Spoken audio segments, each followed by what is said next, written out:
नमो नमः। हम आज से राजस्थान के प्रमुख संस्कृत मनीषियों के बारे में जानेंगे। राजस्थान प्रदेश के जितने भी संस्कृत मनीषी हैं, विद्वान हैं, उनमें कुछ विद्वानों के बारे में हम, प्रमुख जो विद्वान हैं उनके बारे में हम जानेंगे। इसमें मधुसूदन ओझा, पंडित मधुसूदन ओझा का नाम भी शामिल है। हम मधुसूदन ओझा के बारे में भी कुछ बातें जानेंगे। अर्थात इनका मूल नाम मधुसूदन ओझा है, अर्थात यह इनको मधुसूदन ओझा के नाम से जाना जाता है। इनके पिता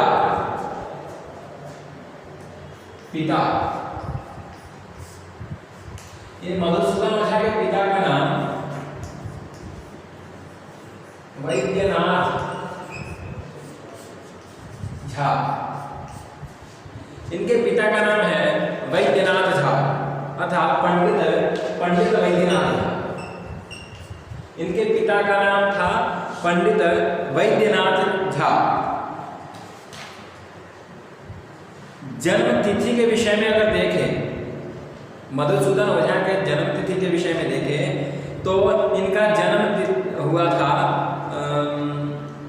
भाद्रपद कृष्ण जन्माष्टमी।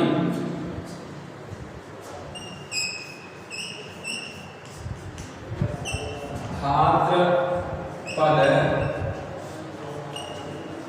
कृष्ण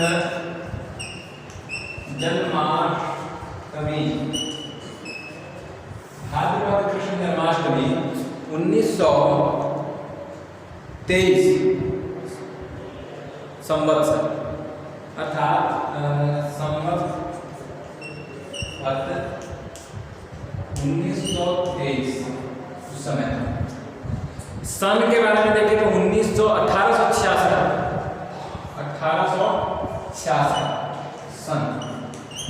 सन था 1866। अर्थात मधुसूदन ओझा का जन्म भाद्रपद कृष्ण जन्माष्टमी को सन 1923 संवत्सर 1923 और सन के माध्यम से 1866 में हुआ था। जन्म स्थान जब हम देखते हैं कि इनका जन्म स्थान कहाँ है, तो जन्म स्थान है इनका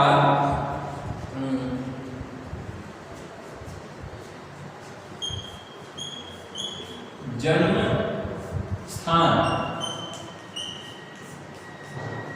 इनका जन्म स्थान है गाढ़ा ग्राम। गाढ़ा ग्राम, गाढ़ा ग्राम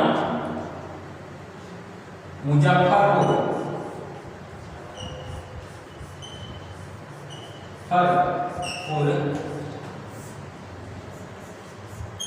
मिथिला बिहार। यह मूलतः बिहार प्रदेश के रहने वाले हैं। अर्थात गाढ़ा नाम के ग्राम जो मुजफ्फरपुर जिले में आता है, मिथिला के जो पास में है, ऐसे बिहार में इनका जन्म हुआ था। अर्थात बिहार राज्य के निवासी मधुसूदन ओझा है। इनके गांव का नाम है गाढ़ा ग्राम मुजफ्फरपुर मिथिला। अब इनके निधन कब हुए थे, मृत्यु, तो मृत्यु के बारे में भाद्रपद पूर्णिमा, भाद्रपद पूर्णिमा सन 1939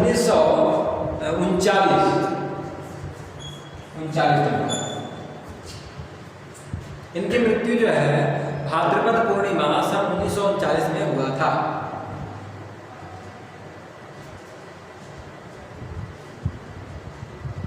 अब इनके कुछ इस विषय पे पहले चर्चा कर ले, उसके बाद हम ग्रंथों पे जाएंगे। उसके बाद हम इसको विस्तार से समझने के लिए क्या है।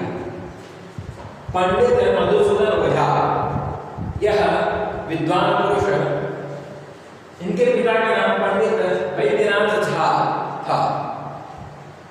पुनः जन्म भाद्रपद कृष्ण जन्माष्टमी संवत 1923, भाद्रपद कृष्ण जन्माष्टमी संवत 1923 सन 1866 में हुआ था।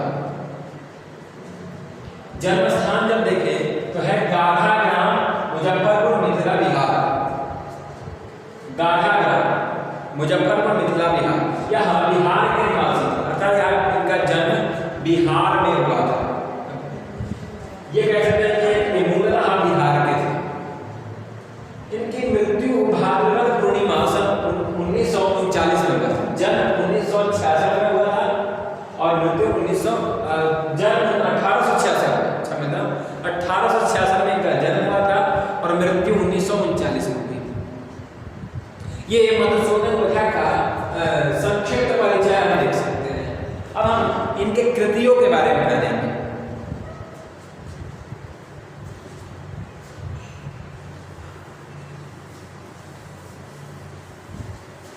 मधुसूदन ओझा के कृतियों के बारे में जानेंगे।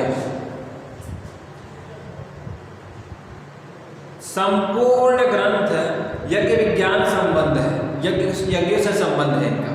इसमें संपूर्ण कृतियों को दो भागों में हम बांट सकते हैं। दो भागों में हम बांटेंगे।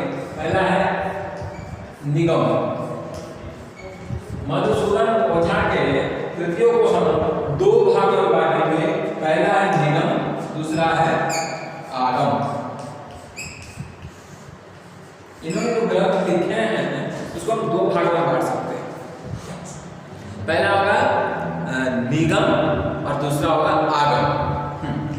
अब निगम जो है, उस निगम खंड जो है, निगम, इसमें इन्होंने 4 ग्रंथ लिखे हैं। निगम खंड में 4 ग्रंथों का उल्लेख इन्होंने किया, अर्थात निगम खंड में 4 ग्रंथ इन्होंने लिखे हैं। 4 ग्रंथ कौन कौन से हैं? ब्रह्म विज्ञान, ब्रह्म विज्ञान, 2 नंबर में आएगा यज्ञ विज्ञान,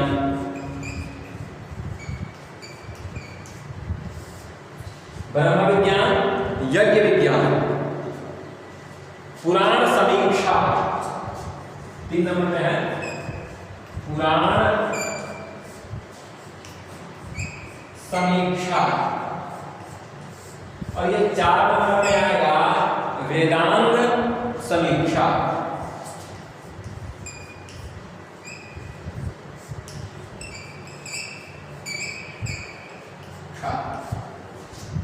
अब मधुसूदन ओझा, पंडित मधुसूदन ओझा जी द्वारा ग्रंथ लिखे गए हैं 10। मधुसूदन ओझा इन्होंने 10 ग्रंथ लिखे हैं, जिसमें 2 भाग में हमने बांटा, निगम और आगम। निगम में ब्रह्म विज्ञान, यज्ञ विज्ञान, पुराण समीक्षा, वेदांत समीक्षा, इस प्रकार से ये 4 ग्रंथ आएंगे। निगम में कौन कौन आएंगे? ब्रह्म विज्ञान, यज्ञ विज्ञान, वेदांत समीक्षा और पुराण समीक्षा, ये 4 ग्रंथ आएंगे निगम खंड में। निगम खंड में अब हम आएंगे आगम खंड। आगम खंड में 6 ग्रंथ हैं, 6 और 4 10, 6 ग्रंथ। इसमें पहला आएगा सिद्धांत, सिद्धांतागम रहस्य, सिद्धांतागम रहस्य, पहला ग्रंथ सिद्धांत आगम रहस्य। पहला ग्रंथ आएगा सिद्धांत आगम रहस्य, दूसरा है संहितागम रहस्य, संहितागम रहस्य, ये दूसरा ग्रंथ है। तीसरा है दामरागम रहस्य। ये तीसरा है। पहला है सिद्धांत आगम रहस्य, दूसरा है संहिता आगम रहस्य, तीसरा है दामरागम रहस्य और चौथा है यामलागम रहस्य। यामलागम रहस्य, यामलागम रहस्य, ये चौथा। पांचवा है कल्पागम रहस्य, कल्पागम रहस्य और छठा है तंत्रागम रहस्य।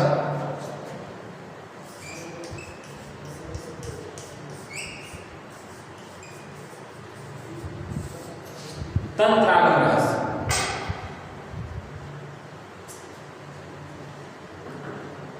ये प्रमुख ग्रंथ है। अर्थात आप देख सकते हैं कि मधुसूदन ओझा ने के ग्रंथों को दो भाग में हम करें तो निगम ब्रह्म विज्ञान, यज्ञ विज्ञान, पुराण समीक्षा, वेदांत समीक्षा।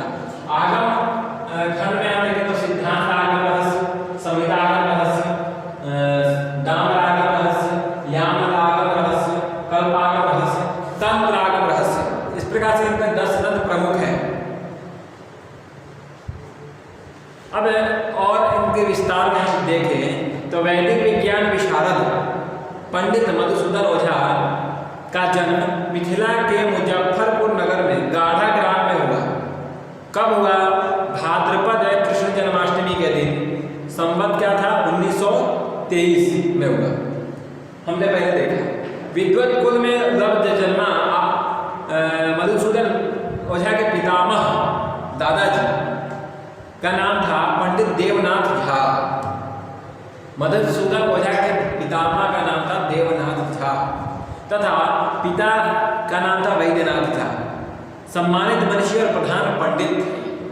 दादाजी का नाम था देवनाथ झा, पिताजी का नाम था पंडित वैद्यनाथ झा। जयपुर राज्य के सम्मानित पंडित इनके पितृव्य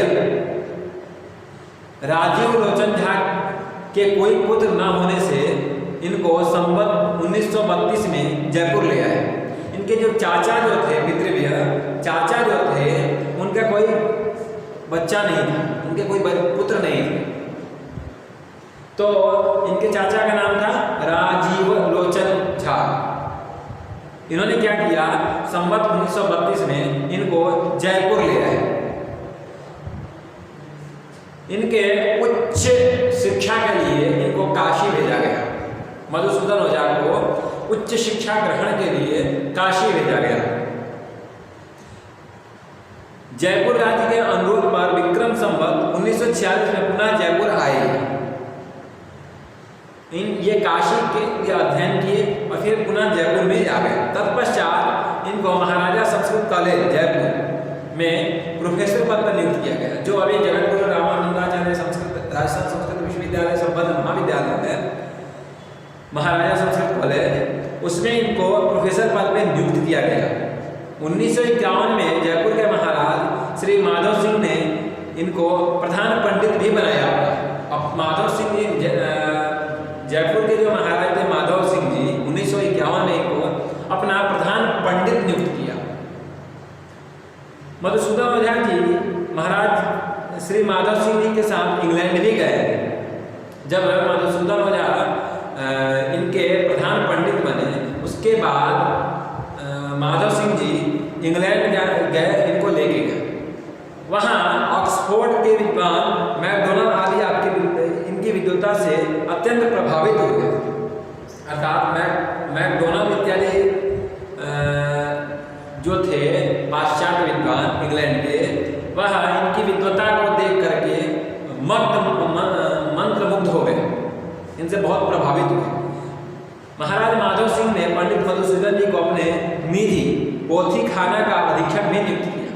जो पोथी खाना होता है महाराजों का, उसके अधीक्षक भी इनको नियुक्त किए।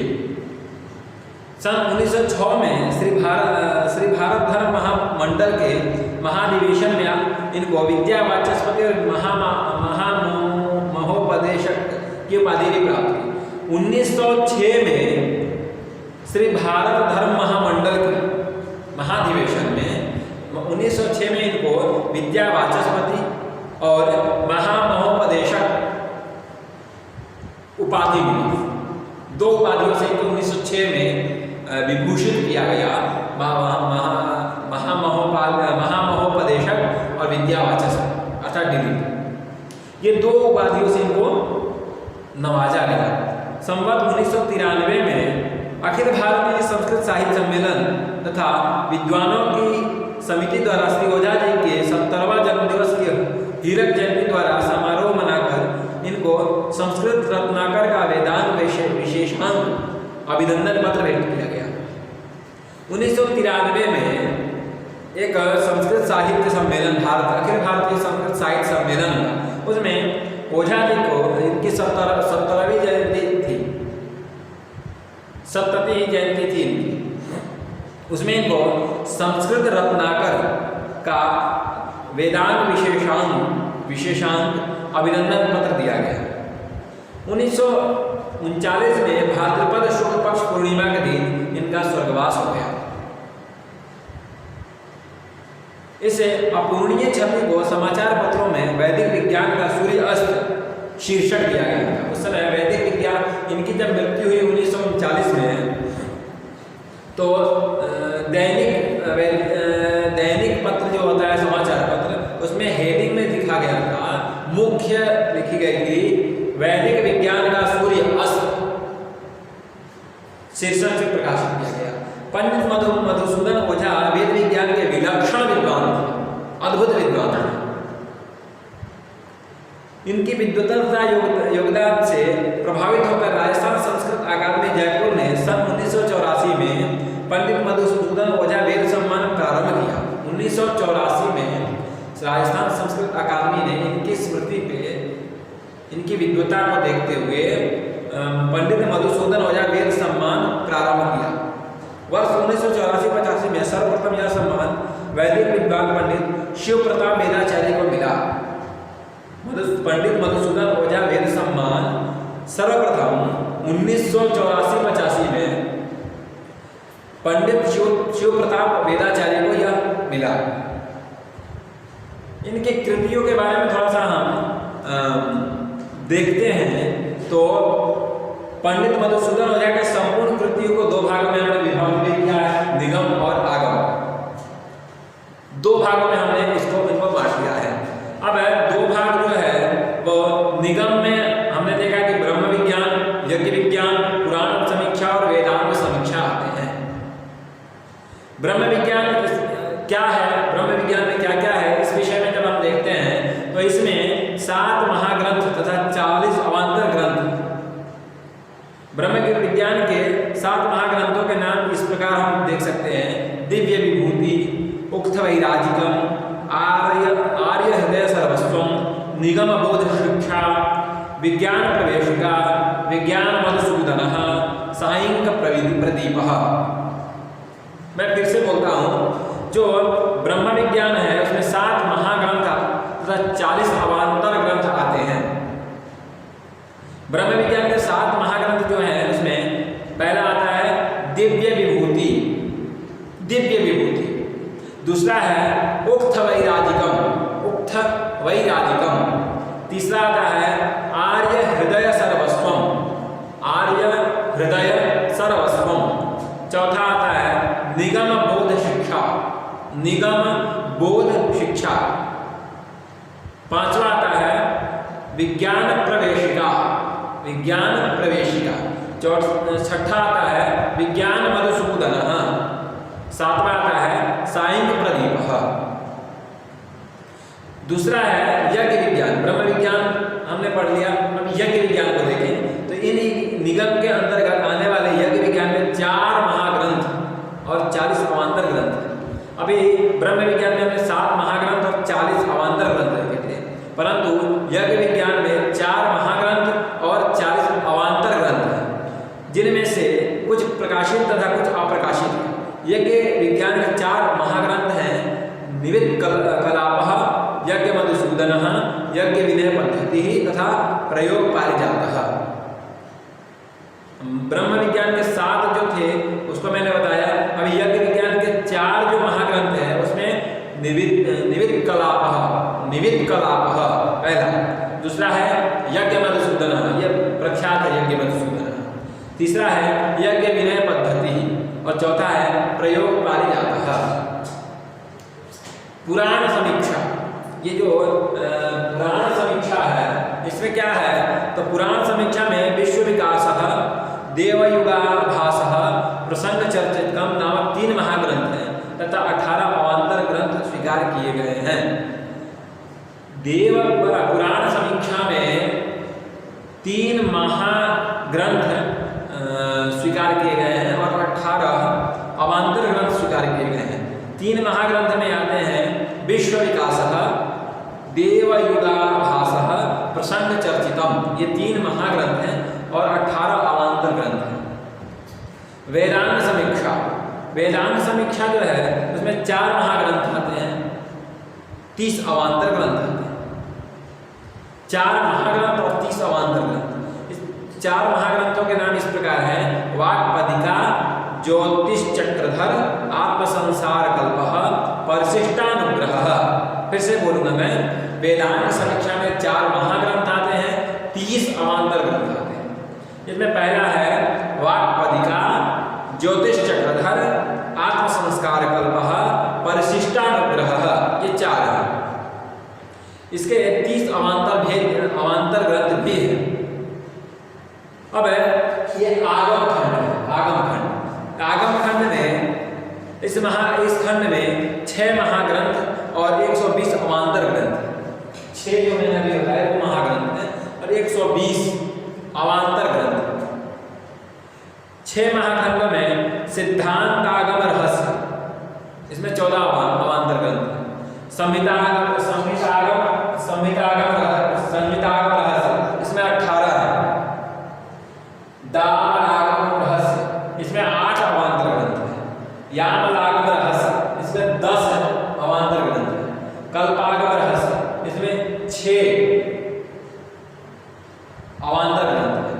और तंत्रागम रहस्य, तंत्रागम छठा है, उसमें 64 अवान्तर ग्रंथ हैं। इस प्रकार से 120 अवान्तर ग्रंथ हैं। जितने बताए गए हैं यह विवरण ओझा जी के, मधुसूदन ओझा के निगम और आगम महाखंडों का, अवान्तर ग्रंथों का कुल संख्या अगर हम देखें तो 288 होते हैं। महाग्रंथ और अवान्तर ग्रंथ को दोनों को मिलाते हैं तो उनके ग्रंथों की संख्या 288 है, 288। आपकी इनकी इच्छा थी कि इन ग्रंथों को प्रकाशित करवाया जाए। मधुसूदन ओझा की महती इच्छा थी कि यह ग्रंथ प्रकाशित हो। अतः इनके पुत्र प्रद्युम्न झा ने कुछ ग्रंथों को प्रकाशित भी करवाया। अब हमको पता चलता है कि इनके पितामह का नाम था देवनाथ झा, इनके पिता का नाम था वैद्यनाथ झा, इनका नाम था मधुसूदन ओझा और इनके पुत्र का नाम था प्रद्युम्न झा। इन्होंने कुछ ग्रंथों को प्रकाशित करवाया है और कुछ ग्रंथ अभी भी अप्रकाशित है। पंडित मधुसूदन ओझा जी ने उक्त विपुल साहित्य के अतिरिक्त अनेक महत्वपूर्ण लेख भी लिखे। उन्होंने लेख भी बहुत कुछ लिखे जो संस्कृत रत्नाकर पत्रिका में प्राचीन अंकों में प्रकाशित हुए हैं। संस्कृत रत्नाकर पत्रिका जो है उसके प्राचीन अंकों में इनके प्रकाशित भी हुए हैं। इनके द्वारा जो वेद विज्ञान क्षेत्र में दिए गए हैं अमूल्य योगदान है वह संस्कृत साहित्य को गौरवान्वित करता है, संस्कृत समाज को गौरवान्वित करता है। यह पंडित मधुसूदन ओझा जी जो है वह सरल स्वभाव, विद्वतापूर्ण, इनकी जो रचनाएं हैं वह भी विद्वतापूर्ण है। हम इस प्रकार से दो भागों में बांट सकते हैं। आज हमने मधुसूदन ओझा के बारे में जाना। मधुसूदन ओझा के बारे में कुछ बातें हमने पढ़ी। मूलतः वह बिहार में थे, वह उनके चाचा के पितृ के द्वारा यहाँ लाए गए थे जयपुर में, और यही रह गए थे। उन्होंने अध्यापन अध्ययन किया, अध्ययन तो काशी से किया, अध्यापन शायद उनका यही रहा है जयपुर। इस प्रकार से उनकी जीवन शैली हमने देखा। हम आज मधुसूदन ओझा के बारे में जाने। यह शास्त्र तृतीय वर्ष में चलता है तथा कॉलेज लेक्चरर के लिए भी यह राजस्थान कॉलेज लेक्चरर में भी इस पाठ्यक्रम को रखा गया है मधुसूदन ओझा को पढ़ने के लिए। आप लोगों से निवेदन है कि इसको अच्छे से पढ़ें, और कहीं भी शंका हो तो कमेंट बॉक्स में हमें जरूर सूचित करें। नमो नमः।